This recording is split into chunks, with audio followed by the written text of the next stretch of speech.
Green chemistry aims to minimize waste and energy use while maximizing useful product. In this lesson, we explore photonic energy redistribution for thermodynamically favorable green pathways.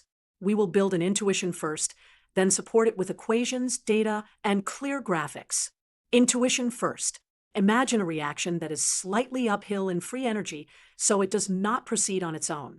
A photon can be absorbed by a catalyst or a reagent to create an excited state with stored photonic energy. That stored energy is then redistributed through the reaction steps, lowering barriers and making the overall route favorable and green. Let us visualize the energy landscape.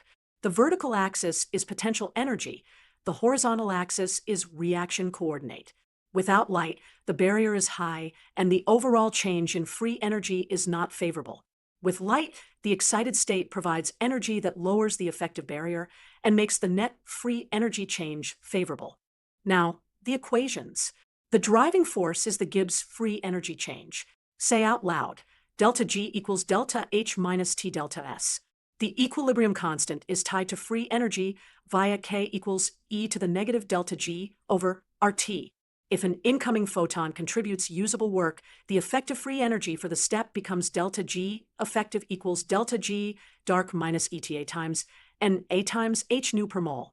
Here ETA is the usable fraction of photon energy. Let us work a concrete example at room temperature. Suppose delta G in the dark is plus 5 kilojoules per mole. Take a photon energy of 2.5 electron volts per photon, which is about 241 kilojoules per mole. If 4% of that photonic energy becomes usable chemical work, the usable amount is about 9.6 kilojoules per mole. Then delta G effective equals plus 5 minus 9.6, which is negative 4.6 kilojoules per mole. The corresponding equilibrium constants are K dark approximately 0.13 and K light approximately 6.5. For kinetics, a useful first model says the initial photochemical rate is proportional to photon absorption. Say out loud, rate equals phi times I absorbed. Here phi is the quantum yield, and I absorbed is the absorbed photon flux in photons per second per mole of reactive centers. Graphically, at modest intensities, we often see an approximately linear increase of rate with photon flux.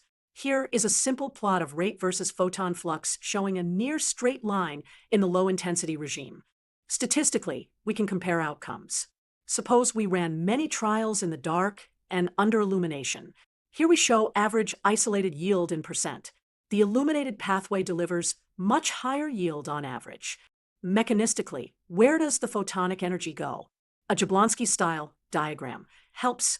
A system goes from the ground state to an excited state upon absorbing a photon. From there, energy can be redistributed into chemical bond making and breaking, or lost as heat or light. Putting it all together, photonic energy absorption shifts the balance. It lowers effective barriers and reduces the effective free energy for key steps. The result is a thermodynamically favorable pathway with higher yield and often milder conditions, aligning with green chemistry principles.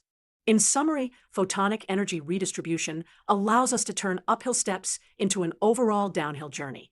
By respecting the thermodynamics with careful energy bookkeeping and measuring rates and outcomes, we design cleaner, greener reactions.